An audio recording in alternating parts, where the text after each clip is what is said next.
Subscription کے button کو دبائیے اور ساتھ بیل آئیکن پر کلک کیجیے تاکہ آپ کو تمام ویڈیو فوراً مل سکیں۔ اس ویڈیو پسند آنے کی صورت میں اسے لائک، کمنٹ اور شیئر کرنا مت بھولیں۔ اس موقع پر اینیا میدان جنگ سے بھاگتا ہوا لشکر کے پیچھے طلیحہ کے پاس آیا اور اسے مخاطب کر کے کہنے لگا کہ تمہارے پاس میرے بعد کی وحی کے ذریعے پیغام آیا ہے۔ جب طلیحہ نے نفی میں جواب دیا تب اینیا یہ سن کر میدان جنگ میں چلا گیا اور بادل نخواستہ مسلمانوں سے لڑائی جاری رکھی۔ جب اس نے دیکھا کہ لمحہ بلمحہ خالد بن ولید کا دباؤ اس پر بڑھ رہا ہے تب ایک بار وہ پھر بھاگا لشکر کے پیچھے آیا جہاں طلیحہ وحی کے انتظار میں بیٹھا ہوا تھا۔ وہاں پہنچ کر اس نے پھر طلیحہ کو مخاطب کر کے پوچھا کہ تمہارے پاس کوئی وحی آئی ہے؟ جب طلیحہ نے نفی میں جواب دیا تب پھر وہ بھاگا میدان جنگ میں جا کر اپنے ساتھیوں کا حوصلہ بڑھانے لگا۔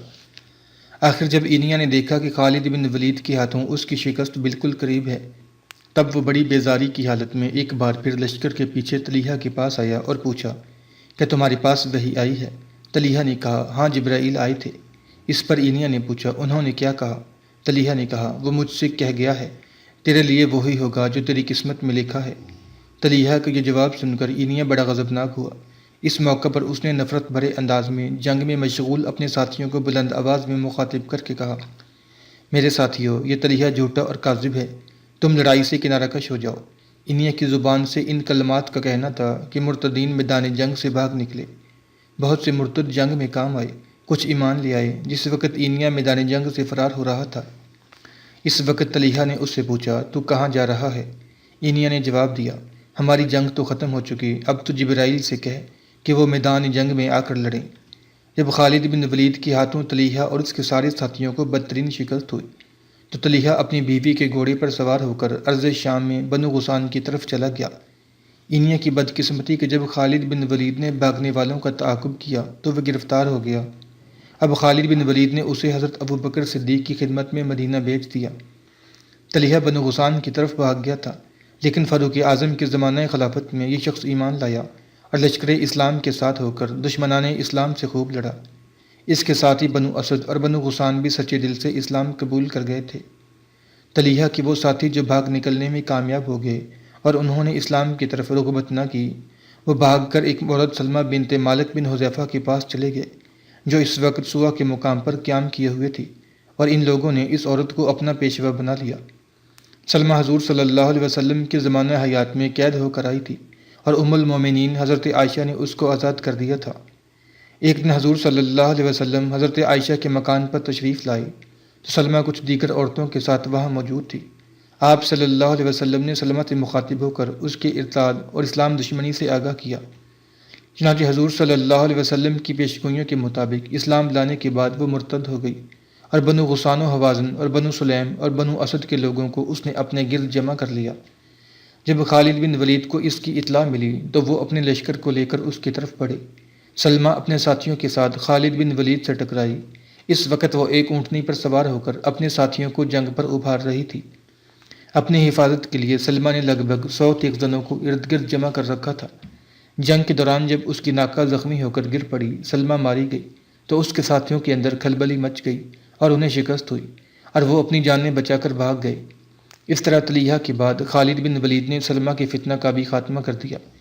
ان دونوں قوتوں کو زیر کرنے کے بعد خالد بن ولید نے سجاع بن الحرث کا رخ کیا۔ سجاع بن الحرث ایک نصرانی عورت تھی اور اپنی فصاحت و بلاغت کی وجہ سے بہت مشہور تھی۔ حضور صلی اللہ علیہ وسلم کے زمانہ حیات میں تو وہ خاموش رہی لیکن آپ صلی اللہ علیہ وسلم کی وصال کے بعد اس نے نبوت کا دعویٰ کیا اور مرثا اور مسجع کلام سنا کر لوگوں کو دھوکہ دینے لگی۔ بہت سے قبائل نے اس کا اتباع کر لیا اور یہ انہیں لے کر مدینہ پر حملہ آور ہونے کے لیے روانہ ہوئی۔ دوسری طرف خالد بن ولید بھی اس کی طرف پیش قدمی کر رہے تھے۔ راستے ہی میں دونوں لشکروں کی مٹبھیڑ ہو گئی۔ خالد بن ولید اور ان کے لشکریوں کا سن کر سجاع بن الحرث اور ان کے ساتھیوں پر ایسا خوف، ایسی دہشت طاری ہوئی کہ سجاع کے ساتھی ادھر ادھر منتشر ہو کر بھاگ کھڑے ہوئے، جبکہ خود سجاع جزیرہ میں جا کر بنی تغلب میں مقیم ہو گئی۔ اور امیر معاویہ رضی اللہ تعالیٰ عنہ کے دور میں جب آپ قبیلہ بنو غسان کو کوفہ میں لے کر آئے تو اسی زمانے میں سجاع بن الحرث ایمان لائی اور باقی زندگی عمدگی سے گزار دی۔ اس طرح تیسری گمراہ کن قوت کا بھی خاتمہ ہوا۔ سجاع بنت الحرث کے بعد خالد بن ولید نے ایک شخص مالک بن نویرہ کو زیر کیا جو سجاع بن الحرث کے قریبی ساتھیوں میں سے تھا۔ اس کے بعد آپ نے حضرت ابوبکر صدیق کے کہنے پر مسلمہ بن کذاب کا رخ کیا۔ مسلمہ کا تعلق بنو حنیفہ سے تھا۔ حضور صلی اللہ علیہ وسلم کی حیات مبارکہ میں بنو حنیفہ کا ایک وفد آپ صلی اللہ علیہ وسلم کی خدمت میں حاضر ہوا۔ مسلمہ بھی اپنے قبیلے کے لوگوں کے ساتھ تھا جو حضور صلی اللہ علیہ وسلم کی خدمت میں حاضر ہونے کے لیے آئے تھے۔ اہل قبیلہ نے مدینہ کے قریب پہنچ کر ایک جگہ قیام کیا اور مسلمہ کو سامان وغیرہ کی حفاظت کے لیے چھوڑ کر خود حضور صلی اللہ علیہ وسلم کی خدمت میں حاضر ہو گئے۔ حضور صلی اللہ علیہ وسلم نے اپنے پاکیزہ دستور زندگی اور بلند اخلاق کے مطابق اہل وفد کو تحفے تحائف سے نوازا، اور ان میں سے بعض لوگوں نے اپنا اپنا حصہ لے کر حضور صلی اللہ علیہ وسلم سے مسلمہ کذاب کا بھی ذکر کر دیا۔ حضور صلی اللہ علیہ وسلم نے یہ سن کر فرمایا، چونکہ مسلمہ تمہارے اسباب کی حفاظت کر رہا ہے، اس لیے اس کی جگہ تمہاری جگہ سے بری نہیں، اور اس کا حصہ بھی عنایت فرما دیا۔ یہ سن کر مسلمہ نے نبوت کا دعویٰ کرتے ہوئے حضور صلی اللہ علیہ وسلم کی اس ارشاد کی یوں تعویل کی کہ حضور صلی اللہ علیہ وسلم نے میری جگہ اور اپنی جگہ کو برابر قرار دیا ہے، اور یہ اس بات کی طرف اشارہ ہے کہ میں نبوت میں حصہ دار ہوں۔ اس کے بعد اس نے قرآن مقدس کی آیات کے مقابلے میں مکفہ اور مسجع باتیں پڑھ کر سنانی شروع کی، اور لوگوں کو اپنی طرف مائل کرنا شروع کر دیا، اور شراب اور زنا کو حلال قرار دے دیا۔ بنو حنیفہ ایک شخص نہاد الرجال پر بڑا اعتماد اور بھروسہ کرتے تھے۔ مسلمہ کذاب نے ملا کر نہاد الرجال سے بھی یہ گواہی دلا دی کہ حضور صلی اللہ علیہ وسلم نے اس کے سامنے مسلمہ کذاب کو نبوت میں شریک کر لیا تھا۔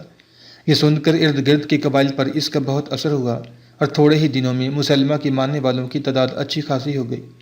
خالد بن ولید مسلمہ کذاب کے مقابلے پر آئے تو آپ کے ساتھ صرف 13,000 لشکری تھے، جبکہ مسلمہ کذاب کے پاس لگ بھگ 40,000 کا لشکر تھا۔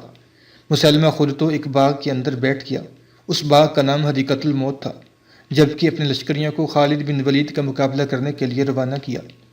جب اس کے لشکری خالد بن ولید سے ٹکرائے تو انہیں بدترین شکست ہوئی، اور وہ بھاگ کر مسلمہ کے پاس باغ میں چلے گئے۔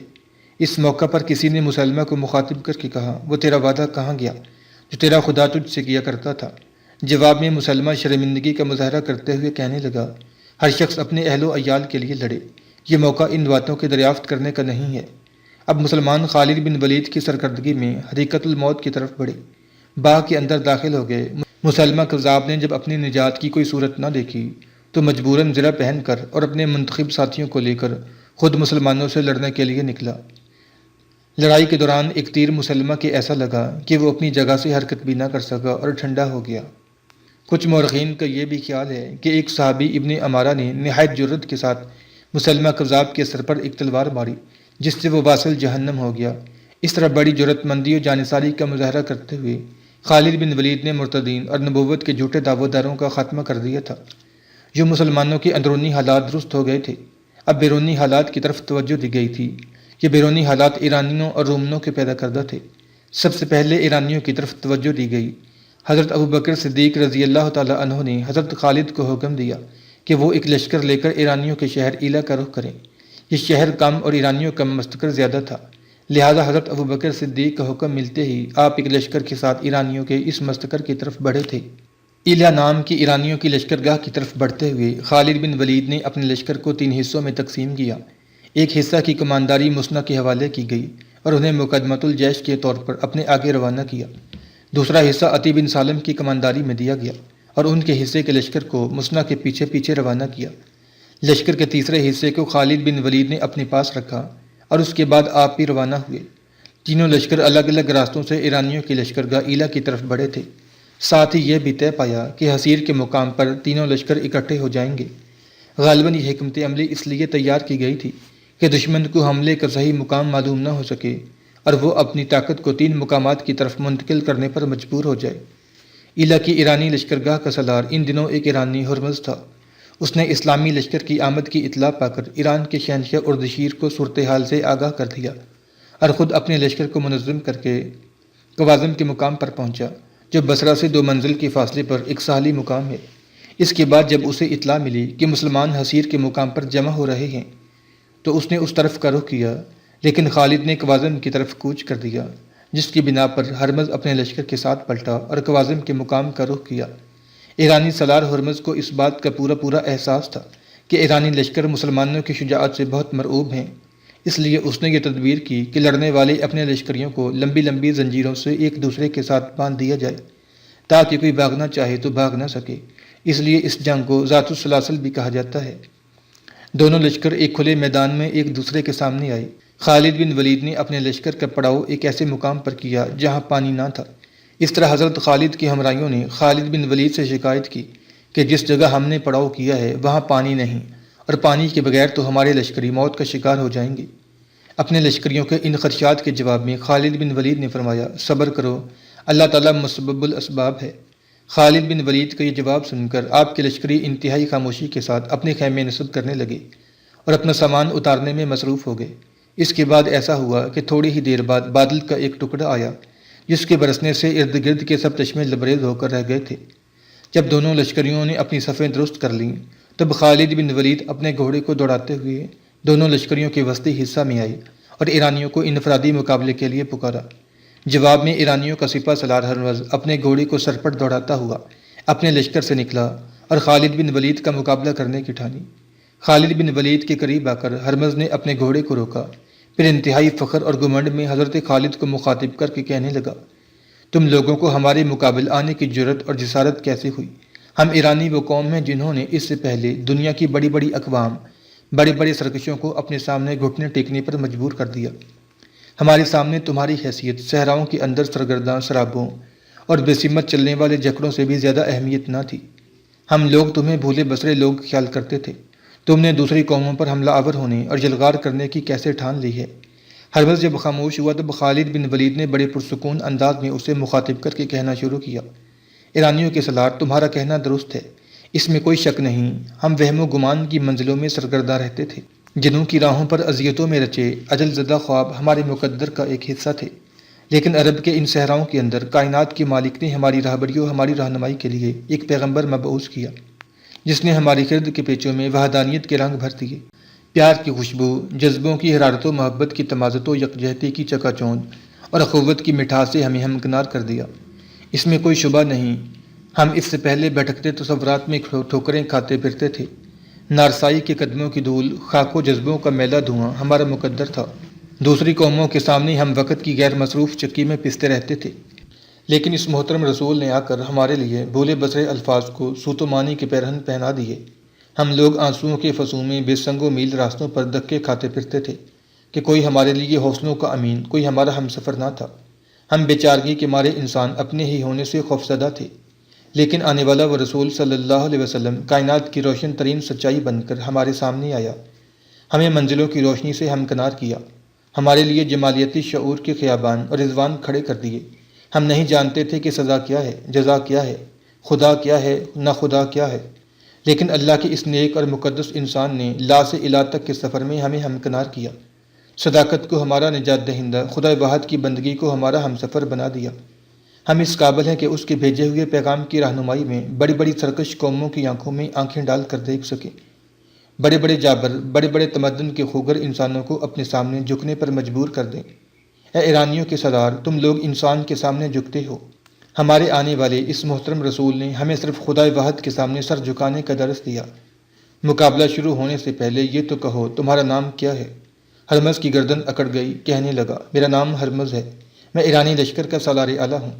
اس سے پہلے میں بڑے بڑے سرکش، بڑے بڑے نایاب تیغزنوں کو اپنے سامنے بے بس کر چکا ہوں۔